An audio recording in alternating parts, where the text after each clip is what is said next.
جب یہ مزاربت اسکینڈل نہیں شروع ہوا تھا، ایک مفتی آیا تھا فراڈی، ہر پاگل سے پاگل تو پاکستان میں مفتی بنا ہوا ہے، جن چڑیل بھوت بھگانے والا مفتی، کاروبار میں لوگوں کے پیسے لے کے لگانے والا جو بزنس مین ہونا چاہیے اس کے نام کے ساتھ بھی کیا لگا ہوا ہے؟ مفتی. ہر پاگل آدمی کے نام کے ساتھ کیا لگا ہوا ہے؟ مفتی.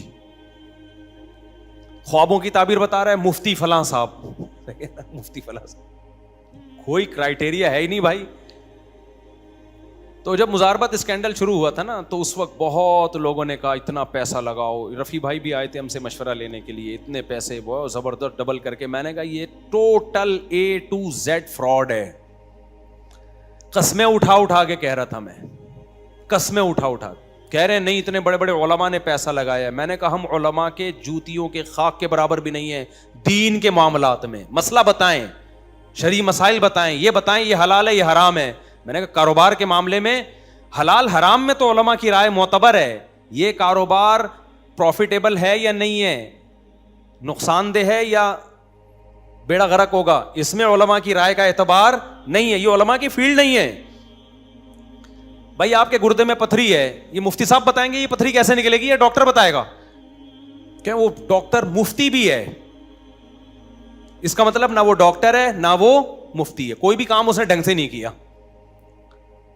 بھائی کسی ایک فیلڈ میں ماہر ہوتا تو دوسرے کے لیے ٹائم تھا کہاں ملتا اس کو.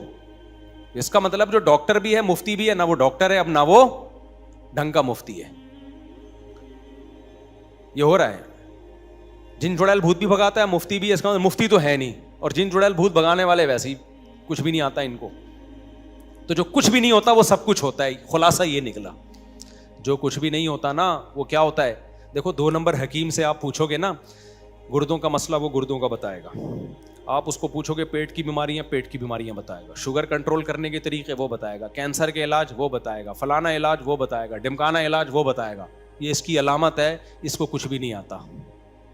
یہ اس کی علامت ہے کہ اس کو، کیونکہ اتنی ساری چیزوں میں ایک آدمی ایکسپرٹ بولو نا نہیں ہو سکتا. ڈاکٹر کے پاس آپ جاؤ نا، جو گلے کا ڈاکٹر ہے گلے کے بارے میں بتائے گا. گردوں کی بات کرو وہ کہے گا بھائی اس کے لیے کڈنی کے اسپیشلسٹ ہیں ان کے پاس جاؤ. میں نے خود تجربے کیے ہیں، حالانکہ وہ کڈنی پڑھا ہوا ہے اس نے، لیکن وہ فوراً کہہ دے گا میں اسپیشلسٹ نہیں ہوں. اس سے شوگر کی بات کرو بولے گا بھائی یہ کس کا ہیڈیک ہے، یہ شوگر اسپیشلسٹ کے پاس، کیونکہ اس کو اپنی فیلڈ میں مہارت ہے. اس لیے وہ کہتا ہے آپ گلا کان ناک کان حلق کے مسائل مجھ سے پوچھیں کائنڈلی.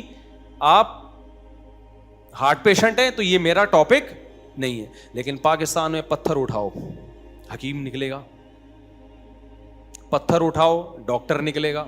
حکیموں میں بھی فراڈ ہے، ڈاکٹروں میں بھی، ہر جگہ ہے. اور اچھے بھی ہیں، حکیموں میں اچھے بھی ہیں، ڈاکٹر میں بھی اچھے ہیں. لیکن فراڈی آدمی کی سب سے بڑی علامت ہوتی ہے اس کو سب کچھ پتا ہوتا ہے، سب کچھ پتا ہوتا ہے. تو جس کو میرے بھائی سب کچھ پتا ہے اٹ مینس اسے کچھ بھی نہیں پتا. عبقری کا میں نے بتایا تھا نا پچھلے ہفتے، ہر بیماری کا علاج عبقری رسالے میں آپ کو ملے گا. ہر مسئلے کا حل کس کے پاس ہے؟ عبقری کے پاس.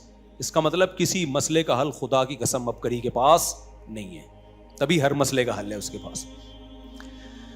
ہائے ہائے، جب میں نے بیان کیا نا عبقری کے بارے میں تو کسی نے کہا آپ کے فلاں بزرگ اس سے بیعت ہیں یا فلاں نے خلافت دی ہوئی ہے. بھائی وہی بات آ جاتی ہے، ہم علماء کے قائل ہیں علم میں.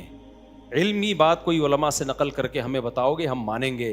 یہ روحانی عامل ٹوپی ڈرامے اور یہ جو چیزیں آ رہی ہیں نا مارکیٹ میں جو علماء کی فیلڈ ہی نہیں ہے، اس میں بھائی علماء سے تھوڑی پوچھا جائے گا کہاں پیسہ لگایا جائے کہاں نہیں لگایا جائے. مجھ سے لوگ آ کے مشورہ لیتے ہیں بزنس کا، کاروبار کا. میں کہتا ہوں خود تو ڈوبے ہیں صنم، تم کو بھی لے ڈوبیں گے.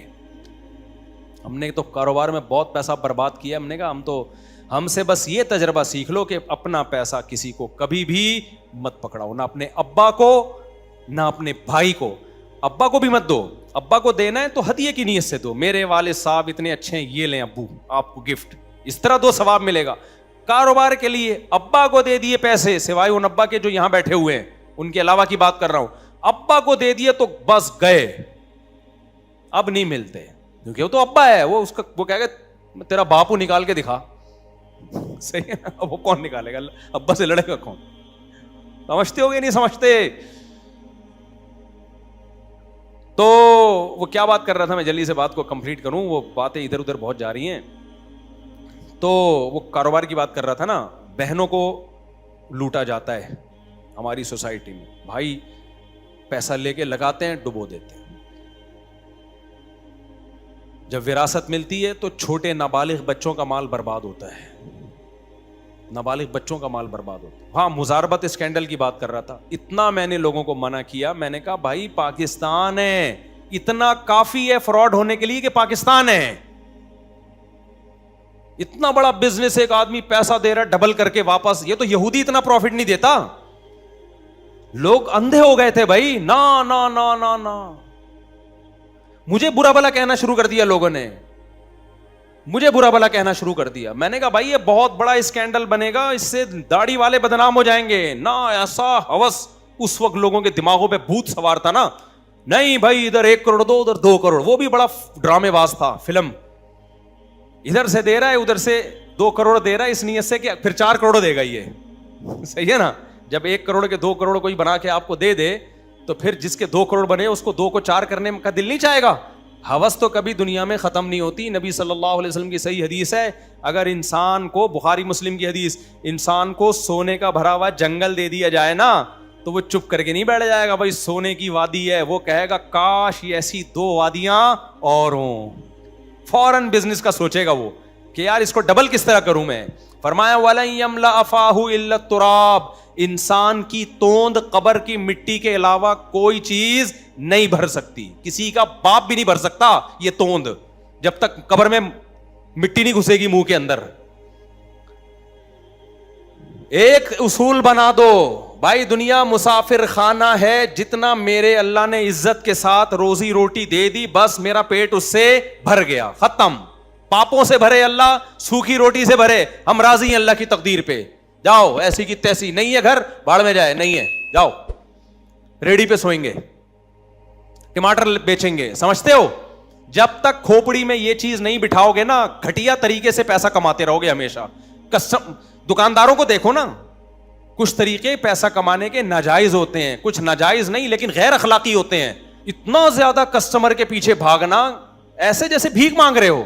یار چھوڑ دو اس کو یار, جو تمہاری قسمت کا کسٹمر ہوگا تمہاری دکان پہ آ جائے گا. تم نے اشتہار لگا دیا, لیکن آپ دیکھو کسٹمر کے پیچھے پیچھے پیچھے پیچھے, سر آپ آئیے پلیز, آئیے پلیز آئیے. ہوٹلوں میں دیکھ لو آپ کیا ہو رہا ہے, کوئی بندہ گزر رہا ہے اس کے پیچھے پیچھے جا رہے ہیں, ہمارے ہوٹل میں گھسو. بھائی چھوڑ دو یار, کیوں بھکاری پن. بھیک مانگنے کا یہ بھی ایک طریقہ ہے. ایک طریقہ ہوتا ہے لوگوں سے جا کے ہاتھ پھیلانا, ایک طریقہ ہوتا ہے کسٹمر سے بھیک مانگنا کہ تم مجھ سے خریدو چیز.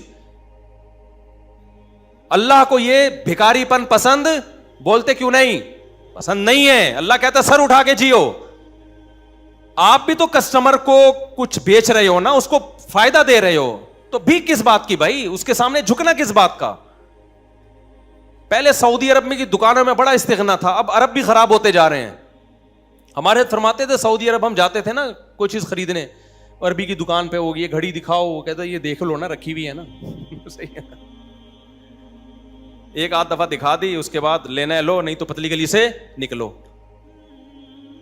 کہا یہاں کیا ہوتا ہے, پیچھے پیچھے بھاگ رہا ہے, فون آئے گا, لے رہے ہیں کائنڈلی. بس کرو بھائی, کیوں مخلوق کے سامنے زبان ٹیڑھی نہیں کرنی, بس جھکنا نہیں ہے مخلوق کے سامنے. میں یہ نہیں کہہ رہا آپ تکبر کریں, بد اخلاقی کریں, نہ نہ نہ, بد اخلاقی نہ کریں. اپنے کسٹمر سے خوش اخلاقی سے پیش آئیں, عزت دیں, چاپلوسی مت کرو. عزت دینا, خوش اخلاقی سے پیش آنا الگ چیز ہے, چاپلوسی کرنا الگ. آج دکاندار کسٹمر کی چاپلوسی کر رہا ہے, خوشامدیں کر رہا ہے, بھکاری پن بنا ہوا ہے. کسی مارکیٹ سے گزرنا مشکل ہو جاتا ہے نا, ہاں باجی ادھر آئے بیٹھے, صوفی صاحب وہ جا رہے اپنے کام سے, اسٹول اس کے پیچھے پیچھے لے کے جا رہے ہیں, ادھر آ جا بس.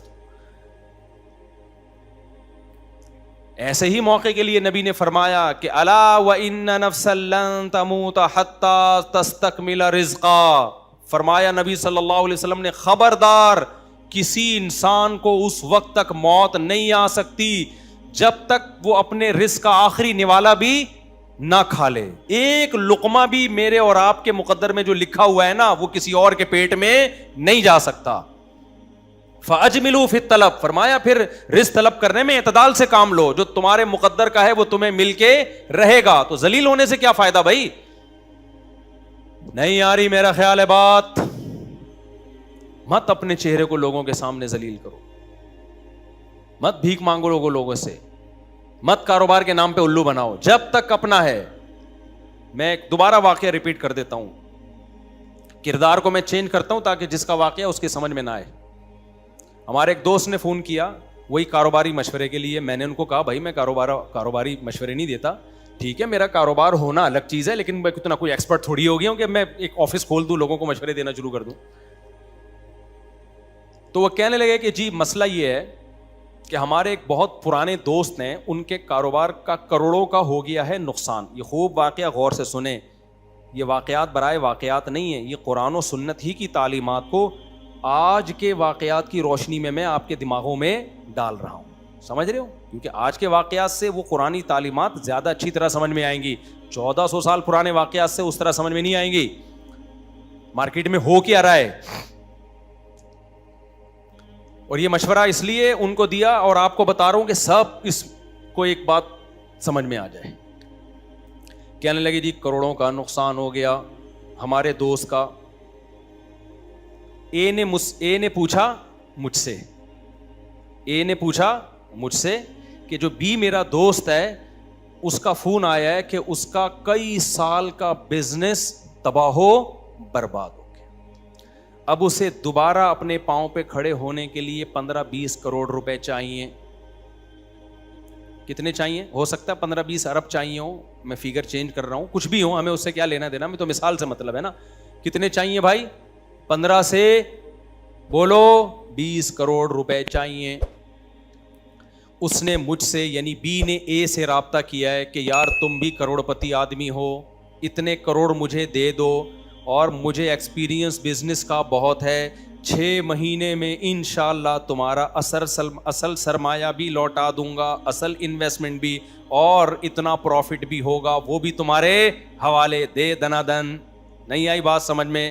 کیسے مزے کی زندگی ہے کہ نہیں ہے بھائی؟ آپ 15 کروڑ روپے دے دو. بی اے سے کہہ رہا ہے میرا کاروبار تباہ ہو گیا لیکن تجربہ تباہ نہیں ہوا. آپ کے پاس پیسہ ہے، میرے پاس تجربہ ہے، اور میں دوبارہ اسٹیبل ہو سکتا ہوں، لہذا 15 کروڑ روپے آپ مجھے دیں گے تو میں دوبارہ بزنس رن کروں گا. بزنس کی یہ فائلیں، یہ بزنس چلتا پھرتا، آپ کو بھی پتا ہے، بہترین بزنس.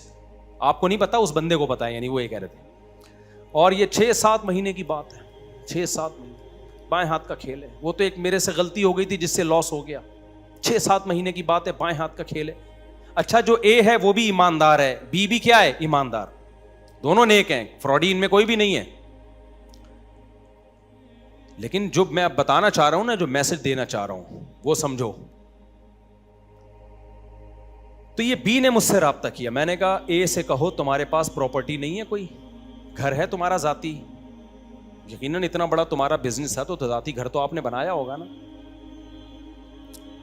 15-20 کروڑ میں بک جائے گا وہ لگا لو. اچھا یہ جو بی ہے یہ بہت دباؤ میں آیا ہوا تھا، سوری اے جو ہے بہت دباؤ میں آیا ہوا ہے کہ بی کا بہت اصرار ہے، دوستی بھی ہے پرانی. تو اب اس نے مجھ سے مشورہ لے لیا، اے نے مشورہ لے لیا. بولو مجھ سے. میں نے کہا بھائی کاروباری مشورہ نہیں دیتا. کہہ رہے نہیں آپ پوری بات تو سنیں. میں نے کہا جی ارشاد. کہہ رہے ہیں بی کہہ رہا ہے مجھے پیسے چاہیے، میں ڈبل کر کے دے دوں گا. میں نے کہا بی ایماندار آدمی ہے. جی ہاں جی مفتی صاحب، بی بہت ایماندار آدمی ہے، آج تک کبھی کسی کو دھوکہ نہیں دیا. میں نے کہا ایسا کرو، اس سے پہلے پوچھو کہ تم اپنا پیسہ کیوں نہیں لگا رہے. اس نے پوچھا تو بی نے کہا بھائی میرا سارا پیسہ ڈوب گیا ہے، میں کہاں سے لگاؤں. میں نے کہا میں بتاتا ہوں تمہارے پاس کہاں سے پیسہ ہے. اس سے پوچھو کرائے کے گھر میں رہتے ہو یا ذاتی گھر میں رہتے ہو. بی نے کہا بھائی گھر تو ذاتی ہے، اتنا بڑا کروڑ پتی آدمی کرائے کے گھر میں کہاں رہتا ہے، ذاتی گھر ہے. میں نے کہا وہ کتنے کا بکے گا ذرا پوچھ کے بتانا. انہوں نے کہا جی 25-30 کروڑ تو ہوگا. میں نے کہا مفتی صاحب کہہ رہے ہیں کہ مفتی صاحب نے مشورہ دیا ہے بی کو کہ 25-30 کروڑ اپنا گھر بیچ دو. کہہ رہے ہیں اتنی جلدی سستا بکے گا. میں نے کہا کوئی بات نہیں، 5 کروڑ کا نقصان کر کے بیچ دو، کاروبار میں لگا دو، 6 مہینے میں ڈبل ہو جائیں گے. کیا خیال ہے، گھر دوبارہ خرید لینا. کتنا آسان پیکج دیا کہ نہیں دیا. آپ لوگ کی سمجھ میں نہیں آ رہا تو بی کی سمجھ میں کہاں آئے گا؟ ابے نقصان میں بیچ دینا تو کیا جا رہا ہے؟ تم تو بزنس مین ہو, تم جب 6 مہینے میں 15 کروڑ پہ 5 کروڑ فار ایگزامپل کما سکتے ہو, تو تمہارا اگر 5 کروڑ لاس میں بھی چلا گیا گھر تو کیا جا رہا ہے؟ تمہاری نقصان کی تلافی تو پھر بھی ہو جائے گی. کیا خیال ہے بھائی؟ اور پھر ایسے 3 گھر اور بنا لینا 6-7 سالوں میں. تو اے نے بھی کو یہ سجیشن دی کہ مفتی صاحب کہہ رہے ہیں کہ بھائی اپنا ذاتی گھر بیچ دو اور وہ سارا پیسہ فی الحال کرائے پہ رہ لو, اور سارا پیسہ کہاں لگا دو. کیسے خراب مشورے دیتا ہوں دیکھو لوگوں کو میں, کتنے خراب مشورے دیتا ہوں. بی کا تو بیڑا غرق ہو گیا نا, کوئی بیڑا غرق نہیں ہوا کم بخت. اپنا گھر بیچ, تو نے ان دیواروں اس کو کیا قبر میں لے کے جانا ہے؟ اپنا نا. تو بی نے پتا کیا نہیں, میں اپنا گھر نہیں بیچنا چاہتا, میں اپنا گھر نہیں بیچنا چاہتا, میں نے بڑی محنت سے بنایا ہے. اس کو بولو کہ تو میرے 15 کروڑ داؤ پہ لگا رہا ہے, 6 مہینے بعد کسی کاروبار میں کوئی 100% گارنٹی دے سکتا ہے کہ پروفٹ ہوگا؟ کوئی دنیا میں ایسا کاروبار بتاؤ. یہ تو یہودی بھی گارنٹی نہیں دے. سود میں ہے گارنٹی کہ اتنا ہر مہینے پروفٹ لے لو. جب نفع نقصان کی بیس پہ ہوگا تو 100% گارنٹی پروفٹ کی دنیا میں کوئی بھی نہیں دے. قدرتی حادثے بھی تو ہو سکتے ہیں نا, آپ جتنی بھی ایمانداری سے کاروبار کرو, زلزلہ آ سکتا ہے, طوفان آ سکتا ہے, کرائسس آ سکتے ہیں, ڈیفالٹ ہو سکتا ہے کنٹری آپ کا, 20 امکانات ہیں. اور یہ بھی ممکن ہے کہ بھئی آپ بیمار ہو جاؤ, کوئی کینسر ہو جائے آپ کو, آپ بزنس نہ کر سکو. دوسرے کے 15 کروڑ داؤ پہ لگا رہے, اپنی جو دیواروں اینٹوں سے محبت ہے نا, اس محبت کو داؤ پہ لگانے کے لیے تیار نہیں ہے. میں نے کہا اس کو بولو تو یہ بنگلہ کیا قبر میں لے کے جائے گا؟ بیچ اس کو بیچ کے لگا 15 کروڑ, اور 6 مہینے میں تو پھر کمانا 5 کروڑ. ابھی 2.5 کروڑ یہ تجھے دے رہا ہے تو کہنا 2.5 کے بجائے 5 کروڑ پورے تیرے ہوئے. مفتی صاحب نے ایسا بہترین پیکج بتایا ہے کہ تم پہلے مجھے 2.5 کروڑ دے رہے تھے, اب مفتی صاحب کہہ رہے 2.5 نہیں پورے 5 بھی رکھے. آہا, زبردست فائدہ ہو گیا کہ نہیں ہو گیا؟ بھائی آدھے کسی اور کو کیوں دے رہے ہو, پورے خود رکھو. ہمارے والد صاحب کہا کرتے تھے, بیٹا جب کوئی آئے نا بولے کہ بھائی مجھے 2 لاکھ روپے چاہیے اور میں بزنس کر کے اتنا پروفٹ لوں گا, اس لیے 2 لاکھ آپ دے دیں یا 1 لاکھ آپ دے دیں, 1 میں لگاؤں گا, تو جو پروفٹ ہوگا آدھا آدھا کریں گے. تو اس کو یہ کہا کرو کہ پورے تو ہی لگا لے اور پروفٹ پورا تو ہی رکھ لے. نہیں آئی بات؟ یعنی تیرے فائدہ کا مشورہ دے رہا ہوں کہ مجھے آدھا دینے کی اس تکلف کی کیا ضرورت ہے بھائی؟ اس تکلف کی کیا ضرورت ہے؟ ہم ایسا پیکج لے کر آئے ہیں, پورا پروفٹ کس کا؟ آپ کا. آج سے پورا پروفٹ کس کا ہوا؟ آپ کا ہوا. ہم وہ بتا رہا ہوتا ہے نہیں اصل میں چاہ رہا ہوں کہ آپ کے اتنے بچے ہیں, اتنی بیویاں ہیں, تو ایسا ہو. میرے ساتھ تو یہ ہوتا رہا ہے, اب تو نہیں ہوتا, پہلے بہت ہوا. تو آپ ذرا پیسہ لگا دیں, تو میں چاہتا ہوں کچھ آپ کا بھی سیٹ اپ چل پڑے. تو میں اسے کہتا ہوں پورا آپ ہی لگا دو. پورا کیا کر دو؟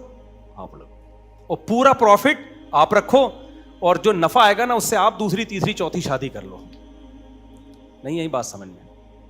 یعنی بجائے اس کے کہ ہمارے گھروں کو آپ چلاؤ, آپ اپنے گھر بڑھا کے انہیں کو چلانا شروع کر دو. پھر میں آپ کے پاس آؤں گا کہ آپ کی 4 ہیں اور اتنا خرچہ ہے, تو 1 کروڑ مجھے دے دیں آپ. ٹھیک ہے, میں چاہتا ہوں کاروبار میں پیسہ لگاؤں, آدھے آپ کو دے دیا کروں تاکہ آپ کا گھر بھی چلتا رہے. پھر دیکھتا ہوں تو نکالتا ہے کہ نہیں نکالتا پیسے. یہ ڈرامے بازیاں کیوں ہو رہی ہیں خوب سمجھو. میرا مقصد نہ اے کی غیبت ہے نہ بی کی غیبت ہے. میرا مقصد یہ کہ بی کے دل میں لالچ ہے, ضرورت نہیں ہے. یہ کیا ہے؟ ضرورت ہوتی ہے کینسر ہو گیا خدا نہ خواستہ, علاج کے پیسے نہیں ہیں, ٹانگ ٹوٹ گئی جڑ نہیں رہی, اس کو ضرورت کہتے ہیں. یہ ہوس ہے کہ میرا ذاتی گھر نہ بک جائے. کیوں نہ بک جائے تیرا ذاتی گھر؟ لوگ کرائے پہ نہیں رہتے کیا ہے بھائی؟ وہ پاگل ہے کیا؟ اور بہتر نہیں ہے کہ ہم اتنا تعاون کسی کے ساتھ کر رہے ہیں تو کسی غریب کو گھر دلا دیں ہم. تمہارے پاس گھر تو ہے نا, بہت سے لوگوں کے پاس تو کرائے کے دینے کے لیے گھر نہیں ہے, پیڑے کھانے کے لیے ہر آدمی آیا ہوا ہے. تو بھائی میرا مقصد نہ اے کی غیبت نہ بی کی غیبت, میرا مقصد آپ کو بتانا یہ خودداری پیدا کرو اپنے اندر. کیا پیدا کرو؟ خودداری. اپنا کھاؤ, اپنا کماؤ, کسی کی جیب پہ نظر مت رکھو. اور اس کی علامت کیا ہے؟ آپ کا دوست اپنی پوری آمدن آپ کو بتاتے ہوئے ہچکچائے نہیں. اگر آپ کے ریلیٹو آپ کو اپنی پوری تنخواہ پوری آمدن بتاتے ہوئے ہچکچا رہے ہیں اس کا مطلب وہ برے نہیں ہیں, آپ برے ہو. ان کو آپ سے خطرہ ہے کہ اگر ان کو بتا دیا نا میرے پاس کتنا پیسہ ہے تو میرا پیسہ سیو بولو نہیں ہے. لوگ حکومت کو پورا پیسہ کیوں نہیں بتاتے؟ ان کو پتا ہے سیو نہیں ہے, ٹیکس ٹھیک ٹھاک ٹیکس لگ جائے گا. تو یہی کام کہاں ہو رہا ہے؟ یہی بھائی کو بتاتے ہوئے, بہن کو بتاتے ہوئے, شوہر بیوی کو بتاتے ہوئے, بیوی شوہر کو بتاتے ہوئے. ایک خاتون نے مجھے کہا کہ میرے میاں مجھے پوری آمدن بتاتے ہی نہیں ہے, پتہ نہیں کتنا کما رہے ہیں, بتاتے ہی نہیں ہیں. میں نے کہا آپ کے جو میاں آپ کو نہیں بتا رہے نا آپ کی کتنی, اب ان کی کتنی آمدن ہے, یہ آپ کا فالٹ ہے. یہ کس کا فالٹ ہے؟ اس کو ڈر ہے, اس کو ڈر ہے کہ میرا پیسہ سیو بولو نہیں رہے. اور میں نے کہا آپ کے پاس بھی جتنا گولڈ ہے, جتنا پیسہ ادھر ادھر سے آپ کو ملتا ہے, آپ اپنے شوہر کو بتاتی ہو؟ کہتی ہے نہیں. میں نے کہا یہ آپ کے شوہر کے غلط ہونے کی بولو نا علامت. نہ شوہر کو بیوی پہ اعتماد ہے اور نہ بیوی کو شوہر پہ اعتماد. سمجھتا نہیں ہے بات کو. شوہر بھی نہیں بتاتا بیوی کو, اس کو پتا ہے اتنے خرچے بڑھا دے گی کہ میرے لیے سروائیو کرنا مشکل ہو جائے گا. اور بیوی بھی نہیں بتاتی میاں کو, اس کو پتا ہے جب اس کو میاں کو پتا چلے گا اچھا میری بیگم کے پاس تو اتنا پیسہ آ رہا ہے, وہ بھی گھر میں ہاتھ کھینچ لے گا. سمجھتے ہو؟ وہ بھی جو اس نے لائف دی ہوئی ہے اس میں کیا کرے گا؟ ڈنڈی مارنا شروع کر دے گا. تو یہ ہماری سوسائٹی کا ایک نیگیٹو پہلو ہے کہ ہمارے سامنے کوئی کسی کو اپنی آمدن, اور بتانی بھی نہیں چاہیے, وہ ٹینشن دے گا آپ کو. وہ کیا کرے گا؟ یہ تو میں نے بتایا کہ لوگ پیسہ مانگتے ہیں ضرورت کی بیس پہ نہیں بلکہ عیاشی کے لیے. دوسرے کے پیسے سے بزنس کریں گے اور پھر ڈبو کے بیٹھ جائیں گے, پھر اس کو بول دیں گے کہ دیکھو. آپ کو لوگ حقیقت پتہ ہے کیا ہے؟ میں پہلے اس بات پہ بہت حیران ہوتا تھا کہ مالک مکان لوگ اکثر کرایہ داروں کو بہت ٹینشن دیتے ہیں. آپ نے دیکھا ہوگا مالک مکان اور کرایہ داروں میں یہ جھگڑے, نل کا ٹوٹ گیا, کرایہ دار کہہ رہے یہ تمہاری ذمہ داری ہے, مالک مکان کہہ رہے نہیں ہم نہیں لگائیں گے. یہ جھگڑے بہت ہوتے ہیں نا. بولتے کیوں نہیں بھائی, گھر پرانا ہو گیا کلر کرا کے دو. کرایہ دار کہہ رہا ہوتا ہے مالک مکان سے کیا کرا کے دو؟ کلر کرا کے دو. مالک مکان کہتا ہے ہم نہیں کرائیں گے, کرایہ دار کہتا ہے تمہارا گھر ہے تمہاری ذمہ داری ہے. یہ پھڈے چلتے ہیں کہ نہیں چلتے؟ بل زیادہ آ گیا, اس پہ جھگڑے مالک مکان, موٹر خراب اس پہ جھگڑے. ہر گھر میں مالک مکان اور کرایہ دار کا کچھ نہ کچھ پٹیک بولو چل رہی. میں یہ سمجھتا تھا کہ مالک مکانوں کی طرف سے زیادتی ہوتی ہے کرایہ داروں پر, لیکن یہ یک طرفہ معاملہ نہیں ہے, یہ زیادتی دونوں کی طرف سے ہوتی ہے. اصل میں ہماری سوسائٹی میں کسی کو کسی پہ اعتماد اب رہا نہیں ہے. جب کرایہ دار مالک مکان کو فون کر کے کہتا ہے نا نل کا ٹوٹ گیا ہے یہ صحیح کرا دو, مالک مکان کے دل میں پتہ ہے کیا آئے گا؟ اس نے جان کر بے احتیاطی کی ہے, اپنا گھر سمجھ کے اس نے استعمال نہیں کیا. اگر میں نے اس کو نلکے کے پیسے دے دیے نا, کل دوسرا نلکا توڑے گا. یہ سمجھ میں آ رہی ہے بات؟ اگر میں اتنا اچھا بن گیا نا, نلکا ٹوٹ گیا یہ لو, اگلے دن کہے گا ٹائل اکھڑ گئی ہے واش روم کی, پرسوں کہے گا وہ لائن لیک کر گئی ہے گٹر لائن, ترسوں کہے گا سیڑھیوں کا ایک وہ اکھڑ گیا ہے, اس اگلے دن کہے گا کھڑکی گر گئی ہے, چوتھے دن کہے گا زلزلہ آ گیا پورا گھر تباہ ہو گیا ہے. اور یہ ہوتا ہے. اور کرایہ دار کو بھی مالک مکان پر اعتماد نہیں ہے. اس کو پتا ہے کہ اگر واقعی میں بھی نل کا ٹوٹا ہے نا تو میں بولوں گا تو پہلی دفعہ میں پیسے نہیں ملیں گے, لہذا وہ جتنا کیس ہوتا ہے نا اس کو ڈبل کر کے پیش کرتا ہے کہ خرچہ ڈبل کر کے بتاؤ, ہو سکتا ہے لچڑ پنے میں آدھا کم از کم نکل آئے. نہیں آئی میرے خیال ہے بات؟ یعنی جتنا خرچہ آ رہا ہے نا ڈبل کر کے بتائے گا, ڈبل. تو دونوں کو ایک دوسرے پر, اور یہ پاکستان میں مسئلہ ہے. یہ جب بھی آپ کسی سے بزنس کر رہے ہوتے ہو آپ کو پتا ہے جو پہلے ٹوپی کرا دے گا وہ حاوی آ جائے گا. اگر آپ نے شرافت سے معاملہ کرنے کی کوشش کی تو دوسرا آپ کے اوپر پورا ہیلمٹ لا کے تھوپ دے گا وہ. اسی لیے لوگ کیا کر رہے ہوتے ہیں؟ لچڑ پن دکھا رہے ہوتے ہیں. ہے ہی نہیں میرے پاس, میں کہاں سے دوں. جھوٹ بول رہے ہوتے ہیں بھائی, میں ہے ہی نہیں. ان کو پتا ہے بول دیا نا ہے, وہ تو پھر تو نچوڑ دے گا مجھے. صحیح ہے نا, گھننے بن رہے ہوتے ہیں. میں نے ایک دفعہ کاروبار میں پیسے لگائے نا, طے یہ ہوا تھا کہ ہر مہینے جو ہے وہ اصل رقم تو ڈبو دی اس نے, اصل رقم نہیں, جو پروفٹ تھا وہ تو ہوا نہیں. اب طے یہ ہوا کہ تھوڑے تھوڑے کر کے جو میرا قرضہ ہے نا وہ لوٹائے گا وہ ہر مہینے. اب میں جب بھی اس کے گھر جا رہا ہوں نا پیسے مانگنے, میرا بچہ بیمار, میرے ماموں کی طبیعت خراب, میرے چاچو کو یہ ہو گیا, میں نے کہا ایک ہی دفعہ جتنے لوگوں کا انتقال کروانا ہے نا لسٹ بنا کے دے دے مجھے تو. میں اتنا بیزار آ گیا. ایک دفعہ جس کی ٹانگ ٹوٹنی ہے, جس کا بائک سے گر کے کھوپڑا خراب ہونا ہے, ایک دفعہ لسٹ بنا دے, اور جو بچ جائے نا خاندان میں وہ مجھے بتا دے, میں اس تاریخ کو آ جاؤں گا. یہ ہر جگہ ہوتا ہے. جب آپ پیسے مانگنے جاؤ وہ کہے گا بھائی میرے یہ ہو گیا, اس دفعہ یوں ہو گیا, اس دفعہ یوں ہو گیا. اور ہمارے تو پیسوں کے معاملات بہت چلے ہیں لوگوں سے, بہت کم لوگ اس معاملے میں کلیئر ہیں. تو بھائی خودداری پیدا کرو. کیا پیدا کرو؟ اور یہ خودداری اس وقت تک خدا کی قسم پیدا نہیں ہوگی جب تک دولت سے محبت ختم نہیں ہوگی. سمجھ رہے ہو؟ اور دولت سے محبت کیسے ختم ہوتی ہے؟ دنیا کیا ہے میرے بھائی؟ مسافر خانہ. ٹماٹر کھا کے بھی گزر جائے گی, اور چائے پاپوں میں ڈبو کے کھانے کا اپنا مزہ ہے, اس طرح بھی گزر جائے گی, اور برگر کھا کے بھی گزر جائے گی. تو برگر جو اپنے پیسوں کا ہو بہت اچھا ہوتا ہے, تو دوسروں کی جیبوں پہ نظر رکھ کے اگر پیزا برگر کھا رہے ہو, اس سے بہتر تھا رات کی بچی ہوئی سوکھی روٹی کھا کے عزت کے ساتھ جی لیتے. مجھے ایک دوست کا جملہ بہت اچھا یاد آ رہا ہے, رکھ دو بیٹا اس کو نیچے رکھ دو. ایک گنے والا تھا, گنے کے رس والا. بعض لوگ غریب ہوتے ہیں, مالدار ہوتے ہیں اندر سے. یہ جو آج کل لوگوں کو مالدار بنانے کی بتایا جا رہا ہے نا, پیسہ سب کچھ ہوتا ہے, خدا کی قسم نہیں ہے. دل کا غنا پیدا کرو اپنے اندر. اگر ظاہری دولت آ گئی اور دل میں غنا نہیں ہے تو یہ شخص بھی غریب ہے. کیوں؟ یہ کبھی سکون میں نہیں آئے گا. نبی صلی اللہ علیہ وسلم نے فرمایا یہ چاہے گا کہ سونے کا ایک جنگل ہے تو کاش یہ جنگل کیا ہو جائے؟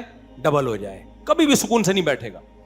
سکون اسی کو مل رہا ہے جو قناعت کے ساتھ زندگی گزار رہا ہے کہ جتنا اللہ نے مجھے دیا میرے لیے کافی, بس اسی میں جیوں گا. اپنے گھر والوں کو بھی بتا دو بھائی ہماری یہ انکم ہے, بیگم اسی میں ہم نے جینا ہے, رہنا ہے تو رہو, ورنہ پتلی گلی سے بولو نکلو. ہمارے نبی نے اپنی ازواج کو یہی کہا ہے. ہمارے نبی تو غربت میں تھے, 9 بیویاں تھیں. امہات المومنین نے کیا کہا کہ یا رسول اللہ ہمیں مال چاہیے. تو نبی نے فرمایا کہ میرے پاس تو مال نہیں ہے, میں تو صبح آتا ہے شام سے پہلے صدقہ, میں تو مال رکھ ہی نہیں سکتا. ہمارے نبی کو اللہ نے کچھ خاص غربت آپ کے لیے, یعنی غربت کا انتخاب کیا تھا نبی صلی اللہ علیہ وسلم کے لیے, اس میں کچھ حکمتیں تھیں. تو بہت ساری حکمتیں تھیں اس میں. تو جب ہم نبی کی ازواج نے یہ مطالبہ کیا کہ ہمارے گھر میں تو فاقے ہو رہے ہیں, تو نبی نے یہ ظلم نہیں کیا کہ نہیں جی اسی فاقے میں رہنا ہے, نہ. نبی نے کیا فرمایا, بھائی بہت مالدار لوگ ہیں دنیا میں, اور اس زمانے میں طلاق یافتہ بیوہ کی شادی بھی ٹھگ سے ہوتی تھی, یہ مسائل نہیں تھے, اچھی جگہ پہ ہی ہوتی تھی, مالداروں میں ہی ہوتی تھی. تو نبی نے کیا فرمایا, قرآن میں اللہ نے آیتیں نازل کی کہ آپ اپنی ازواج کو کہہ دیجئے کہ بھائی اگر دنیا کا مال و متاع چاہیے تو میں تمہیں فارغ کر دیتا ہوں, تمہیں طلاق کا اختیار دیتا ہوں, جہاں چاہے نکاح کرو بھائی, دولت بھی ملے گی اور خوب پیسہ بھی ملے گا, اور اگر میرے ساتھ گزارا کرنا ہے تو اسی غربت میں گزارا کرنا پڑے گا. سب بیویوں کو آپ نے طلاق کا اختیار دیا ہے بلا کے. اسی سے علماء نے استدلال کیا کہ شوہر بیوی کو بھی طلاق کا رائٹ دے سکتا ہے. ساری ازواج کو آپ نے, حضرت عائشہ کو بھی اختیار دیا. حضرت عائشہ چونکہ 9 عمر تھیں, ان سے کہا جلد بازی میں فیصلہ نہ کرنا, اپنے گھر میں جا کے پہلے مشورہ کر لو. حضرت عائشہ کو غصہ آ گیا, افیکا اشاور یا رسول اللہ, آپ کے بارے میں گھر میں مشورہ کروں کہ آپ کے ساتھ رہنے کے نہیں رہنا, سوال ہی پیدا نہیں ہوتا. بھائی ہم اس غربت پہ راضی ہیں. تو آج بھی میں کہتا ہوں بھائی زیادہ ٹینشن مت لو, تمہاری آمدن کم ہے, بیگم کو بتا دو بیگم اسی میں گزارا کرنا ہے, میں چوری نہیں کروں گا, لوگوں سے بھیک نہیں مانگوں. جا کے کبھی وسیم سے قرضہ مانگ رہا ہے, کبھی غفار سے, کبھی ستار سے, کبھی کسی نمونے سے جا کے, کبھی کسی نمونے سے, یہ ہو گیا ہائے, یہ ہو گیا ہائے, بی بچوں کی فیسیں نہیں پڑھاؤ اسکول میں بچوں کو, اگر نہیں ہے فیسیں بھائی ٹماٹر بیچے گا کوئی مسئلہ نہیں ہے. ٹماٹر والے زیادہ کما رہے ہیں آج کل, یہ گنے والے آپ کیا سمجھ رہے ہو, یہ گھننے ہیں گنے والے. اللہ ان کی آمدن میں برکت دے, محنت کر کے کما رہے ہیں. بے شک اس میں وہ اسکرین بھی ڈال رہے ہیں اور کلر بھی ڈال رہے ہیں, چوری سے تو پھر بھی بہتر ہے نا, بتا کے ڈال رہے ہیں, آج کل پہلے چھپاتے تھے. تو محنت کر رہے ہیں نا, کیا خیال ہے؟ تو بیگم سے بولو بھائی میں جو کر سکتا ہوں میں اس سے زیادہ نہیں ہے, میں ادھر جا کے اس سے پیسہ مانگو, اس سے جو ہے اسی میں گزارا کرنا ہے. ہاں خدا نہ خواستہ کوئی موت زندگی کا مسئلہ بن گیا تو پھر بے تکلف لوگوں سے انسان مانگ سکتا ہے, تو یہ نہیں ہوگا, رہنا رہو اسی طرح, ورنہ پتلی گلی سے نکلو. جو یہ سوچ اپنے اندر پیدا نہیں کرے گا وہ عزت کے ساتھ زندگی نہیں گزارے گا, بھیکاری پن پہ آئے گا, وہ لازمی آئے گا. تو میں وہ گنے والا کا واقعہ سنا کے بیان ختم کرتا ہوں. یہ گھڑی کیسی ہے, کیا ٹائم ہے, بس یہ وہ ہمارا ایک دوست گنے والا, ادھر باجوڑ کا کوئی دیر یا باجوڑ کا ہے, گنے کا رس لگاتا تھا. تو کیا ہوا, پھر کسی مدرسے میں اس کو ملازمت مل گئی, اس مدرسے میں میرا بھی آنا جانا تھا. تو کیا ہے کہ اب ظاہر ہے وہ لوگ علماء کی دعوت کرتے ہیں نا, تو کسی نے ایک دن دعوت کی, مجھے گھسیٹ کے لے گیا کہ بھائی مفتی صاحب آپ ہمارے یہاں کھانا کھائیں. پہلے میرے پاس مجھے نہیں اتنا مشہور بھی نہیں تھا, میں کبھی کبھار دعوت میں چلا بھی جایا کرتا تھا. اب تو اگر جانا شروع کروں تو پھر تو یہی کام رہ جائے. تو ہم چلے گئے. پھر چند دن بعد کوئی بندہ آیا, ایک دوسرے مولانا صاحب کو لے گیا دعوت پہ اور اس کو بھی ساتھ میں لے گیا. اچھا اس کو طفیلی بن کے ہر جگہ لے کے جا رہے ہیں لوگ. تیسرے دفعہ, چوتھی پانچویں دفعہ جب ایک اور بندہ آیا کہ بھی ہمارے یہاں دعوت ہے, چلو, یہ نہیں گیا. میں نے کہا جاؤ نا, وہ مولانا صاحب کو بھی لے کے جا رہے ہیں, آپ بھی چلے جاؤ. کہہ رہے ہیں یار کھانا اپنے گھر کا ہی اچھا لگتا ہے. دیکھو غریب آدمی تھا, کیا کہتا ہے, اپنے گھر کی دال روٹی دوسرے کے مرغے سے بہتر ہے. کہہ رہے چلو ایک دفعہ ہو گیا, دو دفعہ ہو گیا, اب یہ تھوڑی کہ ہر 4 دن کے بعد کسی کے گھر جا کے میں کھانا کھا رہا ہوں. یعنی خودداری کی آپ انتہا دیکھو, بار بار کسی کی دعوت میں جانا بھی اس کو اچھا نہیں لگ رہا کہ یہ میری خودداری کو چیلنج کیا جا رہا ہے. لوگ کیا کہیں گے, آج اس کے گھر میں کھانا کھا رہا ہے, آج اس کے گھر میں کھانا کھا رہا ہے. تو کہہ رہا ہے بھائی کھانا اپنے گھر کی جو دال روٹی ہے نا وہ دوسرے کے گھر کے مرغے سے بہتر ہے. میں نے کہا یہ ہے, دیکھو گنے کا رس لگاتا ہے, اس کے دل میں ہوس نہیں ہے. بری بات ہے نا, آج اپنے گھر کا کبھی کھا ہی نہیں رہے ہیں, کبھی وہاں بیٹھے ہوئے ہیں, کبھی وہاں بیٹھے ہوئے. ابھی کچھ دن پہلے میرے ساتھ کیا ہوا, 6 مہینے پہلے لوگ آ رہے ہیں مجھے گھسیٹ کے لے گئے, آج ہمارا ولیمہ ہے, اگلے دن فلانے جگہ لے گئے, وہاں ولیمہ ہے, میری تصویریں آ رہی ہیں, مفتی صاحب لیگ پیس ہاتھ میں مفتی صاحب کے. ہم مروت میں جا رہے ہیں, ہمارے گھر میں بھی مرغا کھانے کو الحمدللہ مل جاتا ہے ہمیں, لیکن تعلقی بیس پہ ہم جا رہے ہیں کہ یار اب اتنا پرانا تعلق ہے, منع کیسے کریں. پھر وہاں گئے 3-4 دن کے بعد, وہ پرانا تعلق والا ان کے ہاں گئے, وہاں بھی لیگ پیس, تصویریں تو لوگ لے رہے ہوتے ہیں. پھر فلانے کے ہاں دعوت ہے, اس کو منع کر دیا تو ناراض ہو جائے گا, پرانا ریلیٹیو ہے, منع کر دو تو بولے گا واہ پرانے دوستوں کو بھول گئے, اب مشہور ہو گئے نا. یہ تانے سننے کو ملتے ہیں. اب ہم وہاں چلے گئے, بھائی اس کو کیسے ناراض کریں, یہ تو 6ٹھی کلاس سے اپنے ساتھ ہے. اس کی دعوت میں گئے, وہاں بریانی کھا رہے ہیں. 4, 6, 8, 10 ہر ہفتے نا میری تصویریں. میں نے اپنے دوستوں کو بلایا, میں نے کہا بھائی ناراض کر دو لوگوں کو کیا کر دو, ناراض. کتنا برا امیج ہے, ادھر بھی مرغا, ادھر بھی جا کے بریانی. میں نے کہا ہمارا اس کے علاوہ دنیا میں کوئی کام نہیں ہے کیا, خالی تعلقات ہی نبھانے ہیں کہ ہم نے, کتنا ٹائم ویسٹ ہو رہا ہے اس میں. تو میں نے کہا بھائی یہ جو پرانے تعلقات ہیں نا, ان کو نبھانے کا کوئی دوسرا طریقہ ہم ایجاد کر لیتے ہیں. لیگ پیسوں کو فی الحال کیا کر دیتے ہیں, معاف. مرغیوں کی جان پہ کیا کھائیں گے ہم, رحم.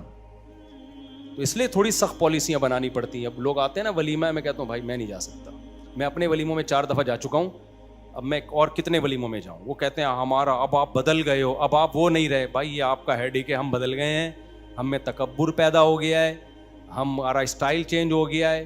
ان چیزوں میں ہم آپ کو مطمئن کرنے کے لیے اپنا ٹائم ضائع بولو نہیں کریں گے. ٹائم بھی ضائع ہوتا ہے اور بدنامی بھی کتنی ہوگی. کوئی پڑھا لکھا آدمی کیا بولے گا, اس مولوی کے پاس اس کے علاوہ کوئی کام ہے نہیں, اس دن فلاں کی دعوت میں گھسا ہوا تھا, اس دن فلاں کی دعوت میں گھسا ہوا تھا. یہی لوگ جو عزت دے رہے ہوتے ہیں نا, کل یہی باتیں دیکھو, لوگ علماء کو کھلاتے کتنا ہے, پھر بولتے ہیں کہ یہ مولوی لوگ کھاتے بہت ہیں. کھلاتے بھی تو تم ہی ہو, اور منع کر دو تو پھر بولتے ہیں ان مولوی میں تکبر ہوتا ہے, ہم دعوت کر رہے ہیں, نبی تو کسی کی دعوت کا انکار نہیں کرتے تھے. تو یار کسی حال میں خوش نہیں رکھا ہوا. اب میں اگر کبھی مجبوری میں نکاح پڑھانے بھی جاؤں نا, گھر سے کھانا کھا کے جاتا ہوں. پرسوں میں کسی ریلیٹو کے بہت ہی قریبی تھے, ان کے ولیمے میں گیا, نکاح پڑھانے گیا, گھر سے کھانا کھا کے گیا ہوں. سب گارڈوں کو بھی یہیں کھلایا ہم نے. انہوں نے کہا کھانا, ہم نے کہا ہم کھا کے آئے ہیں, ہم نہیں کھائیں گے, کیونکہ کھا رہے ہوں گے بریانی کی ایک تصویر فیس بک پہ.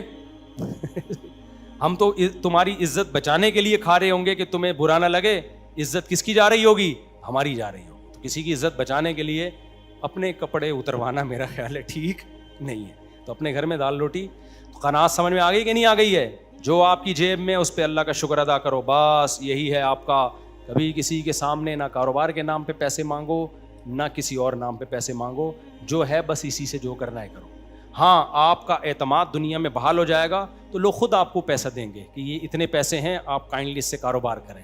وہ ٹھیک ہے, لیکن اس میں بھی جب کرو جب آپ کر سکتے ہو. نہیں کر سکتے ان کو منع کر دو. اللہ عمل کی توفیق عطا فرمائے. نماز کے سنتوں کے بعد تھوڑی دیر سوال جواب کا سیشن ہوگا, جو حضرات بیٹھے